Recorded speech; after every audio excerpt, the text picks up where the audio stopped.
Anaemia, இரத்த சோகை ரேஷியோவில் பார்த்தீங்கன்னா பெண்கள் அதிகமாக பாதிச்சிட்ருக்காங்க இதனால்.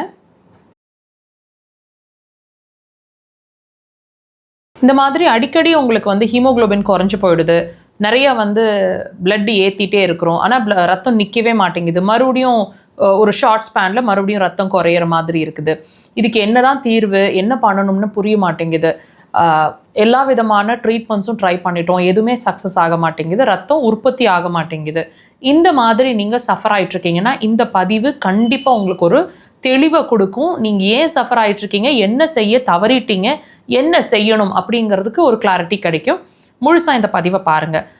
அதாவது நாங்கள் ஒவ்வொரு பதிவுலையும் சொல்லிட்டு இருக்கக்கூடிய உங்களுக்கு ஒரு புரிதலை ஏற்படுத்திட்டு இருக்கக்கூடிய விஷயம் அப்படின்றது, உங்கள் உடம்பு உங்களுக்கு சொல்லிட்டு இருக்கிற விஷயம் அப்படிங்கிறது வியாதி இல்லை.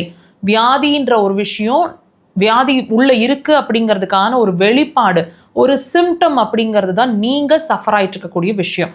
இப்போ வந்து இந்த கண்டிஷன், அதாவது ஹீமோக்ளோபின் குறையுது அப்படிங்கிற கண்டிஷனுக்கும் உள்ள ஒரு வியாதி இருக்குது, அதாவது உள்ள ஒரு கண்டிஷன் இருக்குது அப்படிங்கிறதுக்கான ஒரு சிம்டம் தான். நல்லா வாட்ச் பண்ணுங்கள். இது இந்த மாதிரி ஒரு ஹீமோக்ளோபின் குறையிறதுக்கு முன்னாடி வரைக்கும் நம்மளோட ஹீமோக்ளோபினை ப்ரொடியூஸ் பண்ணுறதுக்குன்னு சில வேலைகள் நம்ம உடம்புல நடந்துட்டுருக்கோம் இல்லைங்களா, அதுக்குன்னு சில ஆர்கன்ஸ் ரெஸ்பான்சிபிளாக இருந்திருக்கும். அந்த ஆர்கன்ஸ் தன்னோட வேலைகளை சரியாக செஞ்சுட்டு இருந்த பட்சத்தில் நம்மளோட ஹீமோக்ளோபினோட லெவல் வந்து நார்மலாக இருந்திருக்கும். இப்போ அந்த ஹீமோக்ளோபினோட லெவல் நார்மலே ஆக மாட்டேங்குது, எப்பவுமே குறைவாக இருக்குன்னா என்ன அர்த்தம், அதை உற்பத்தி பண்ணிட்டு இருக்கக்கூடிய உறுப்புகள் சரியாக வேலை செய்ய மாட்டேங்குது அப்படிங்கிறத தான் நீங்கள் அண்டர்ஸ்டாண்ட் பண்ணிக்கணும்.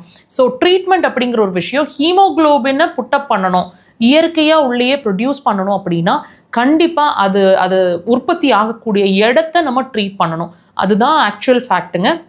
அக்குபஞ்சரில் மண்ணீரல், அதாவது ஸ்ப்ளீன், அடுத்தது கிட்னி, இந்த 2 உறுப்பை தான் வந்து ப்ரொடக்ஷனை வந்து இன்க்ரீஸ் பண்ணக்கூடிய, அதாவது ஹீமோக்ளோபினை நார்மலாக வச்சுட்ருக்கக்கூடிய வேலையை செய்யக்கூடிய உறுப்புன்னு சொல்லப்படுது. ஸோ தயவு செய்து உங்களோட இந்த 2 விஷயத்தை வாட்ச் பண்ணி பாருங்கள்.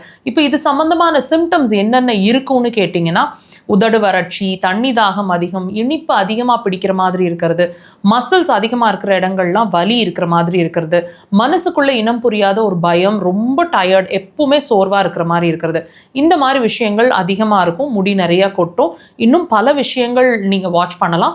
தயவு செய்து அட்லீஸ்ட் இந்த பதிவை பார்த்த பிறகு நீங்கள் என்ன பண்ணணுங்கிறத கிளியராக புரிஞ்சிருப்பீங்கன்னு நம்புகிறேன். அக்குபஞ்சர் அதுக்கு சிறந்த தீர்வாக இருக்கும். கண்டிப்பாக ட்ரை பண்ணுங்கள்.